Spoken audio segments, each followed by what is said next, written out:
Alarming বিষয়ে আজকে সবাই যখন মিলিত হয় তখন পয়েন্ট অফ অর্ডারের মাধ্যমে মাননীয় বিধায়ক নাগরাকাটা, সম্মানীয় পুনা ভাংরা, মাননীয় বিধায়ক কালিয়াগঞ্জ উৎপল মহারাজ এবং অন্যান্য একাধিক বিধায়ক এখানে তুলে ধরেছেন নওদা বিধানসভার বিধায়ক মাননীয় হুমায়ুন কবিরের দুটি জায়গায় অত্যন্ত আপত্তিজনক, সাম্প্রদায়িক এবং সমাজ এবং রাজ্যের পক্ষে ক্ষতিকারক বক্তব্যের উপরে।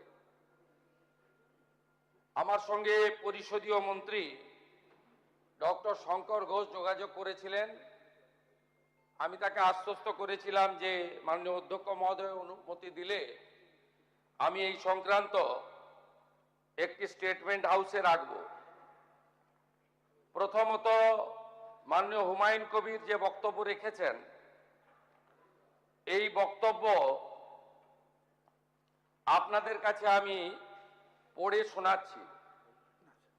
26/6/2026 afternoon, Humayun Kabir MLA Nowda AC, তিনি একটি উনার পার্টির মিটিং কাশীপুরে রেজিনগরে করেছেন। সেখানে তিনি বলছেন, এই যে অনামিকা ঘোষ, সে ভোটে হেরে মনে করছে আমি এমএলএ, এখানে ভোটে হেরে বিজেপি মনে করছে আমি এমএলএ, এখানে এখন আস্ফালন করে বেড়াচ্ছে। তা আমি শুভেন্দু অধিকারীকে সেদিন বলেছি যে আপনি ভোটে জিতেছেন, আপনার দল জিতেছে, খুব ভালো কথা, কিন্তু মুর্শিদাবাদে আস্ফালনটা একটু কম করবেন। আমি যেদিন ময়দানে মুসলমানদের নিয়ে নেমে যাব না, সেদিন এমন সাটা ভাগা মার শুরু করবে যে আপনাদের পতাকা বহন করার লোক থাকবে না। কেস এরকম, কেস আমাদের বহরমপুরে জেল খাটা আছে। 5000 লোককে আপনি বহরমপুর সেন্ট্রাল জেলের যা আয়তন, তাতে 4700 বা 4800-র বেশি লোক ধরে না। লাখে লাখে লোককে রাস্তায় নিয়ে নামাবো আর সাটা ভাঙা মার দেব আর জেলে যাব।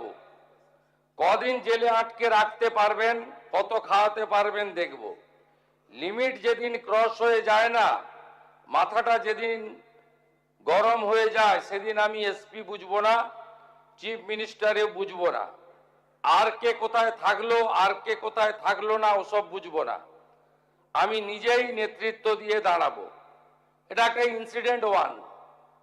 ইনসিডেন্ট 2, শক্তিপুরে দুয়ারা ঘাটে 8 তারিখে, সেখানে উনি বলছেন ভোটের আগের দিন আমার নিজের ভাইপোকে অ্যারেস্ট করেছে এই ওসি।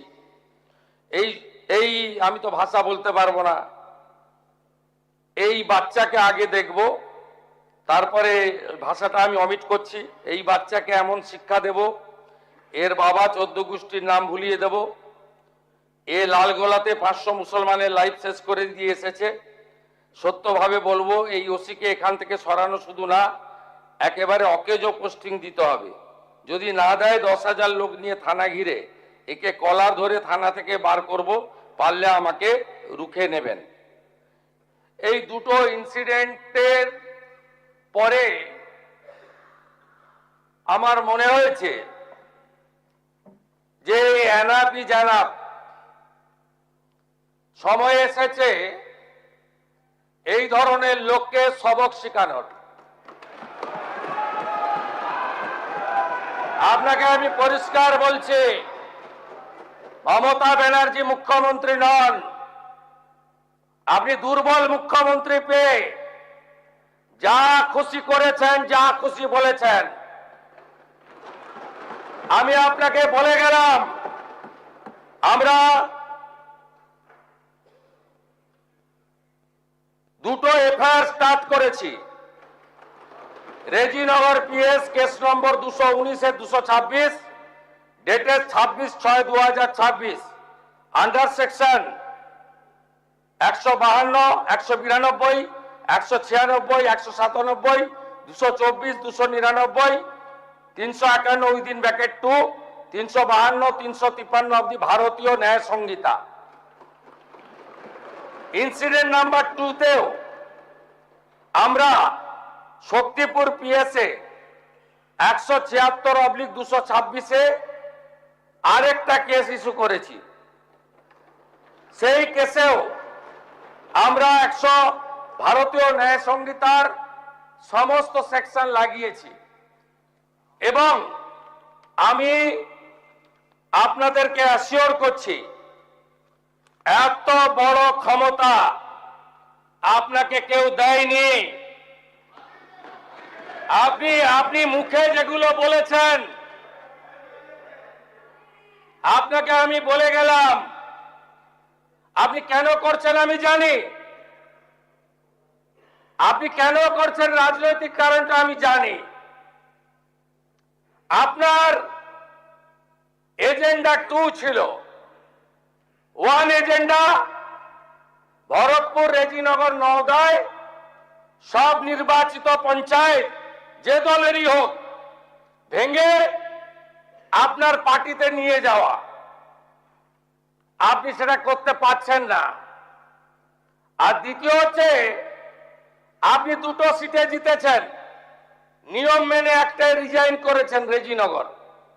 আগামী 2-3 মাসের মধ্যে উপনির্বাচন হবে, আপনি আপনার ছেলেকে জেতাতে চাইছেন।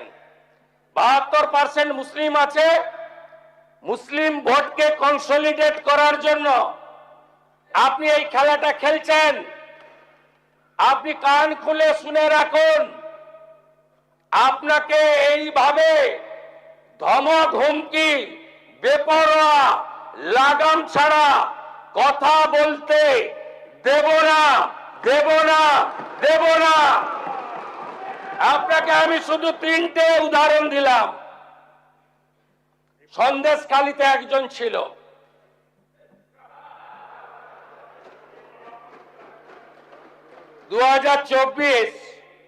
পয়লা জানুয়ারি বলেছিল তৎকালীন বিরোধী দলনেতা এলে তার হাত কেটে পায়ে, পা কেটে হাতে লাগাবে আর চামড়া ছাড়িয়ে মেদিনীপুরে পাঠিয়ে দেবে। ওর অবস্থা কি হয়েছে সবাই দেখেছে। একই টোন ছিল। আরেকটা জীবনতলার গুন্ডা ক্যানিং ভারত, ওর অবস্থাও কি হয়েছে দেখতে পাচ্ছে সবাই। আরেকটা পুষ্পা ঝুঁকে গায়ে নেই,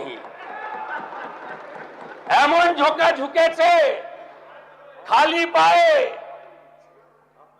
ছোট প্যান্ট পরে, কান ধরে উঠবস করতে করতে যাচ্ছে।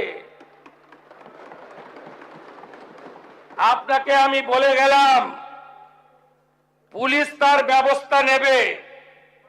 আর আমি 1 সপ্তাহ পরে মুর্শিদাবাদে যাচ্ছি। আমি প্রমাণ করে দেব ভারতবর্ষের সংবিধান, আইন শেষ কথা বলে, কোন বাতেল আবাদ শেষ কথা বলে না।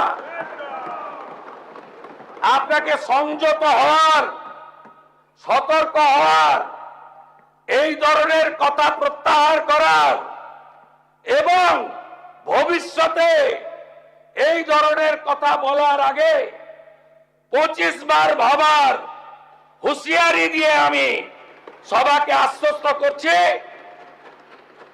আপনারা ভাবছেন কেস হয়েছে, অ্যাকশন কবে হবে? যারা ওকে ডেকেছিল এই সভাতে তাদেরকে আগে তুলব, তারপরে আপনার কাছে যাব। যা করার করব আমি আশ্বস্ত করছি আপনাদের।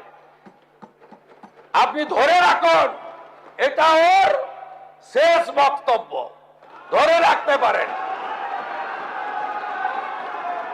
এই সরকার আইনের শাসন প্রতিষ্ঠা করবে, গুন্ডাদের শাসন সমাপ্ত করবে।